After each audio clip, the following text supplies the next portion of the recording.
Hey everyone, it's Wednesday morning, February 12th, and welcome back to Capital Markets Quickie.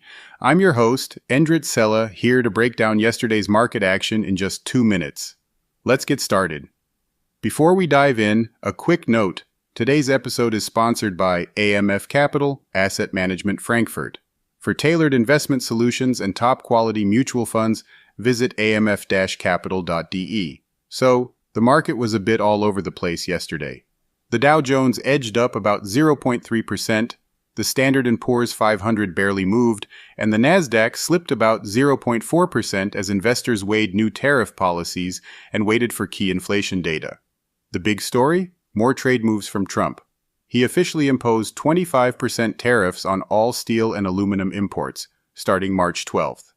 That puts more pressure on Canada and Mexico, adding to concerns about trade tensions. But markets are also waiting for his next big move, his promise of universal tariffs on all trading partners. That announcement is expected midweek. Meanwhile, Federal Reserve Chair Jerome Powell started his 2-day testimony in Congress. His message?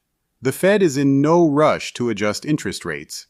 He avoided commenting on trade policy but stuck to the script, watching inflation and economic data closely before making any moves.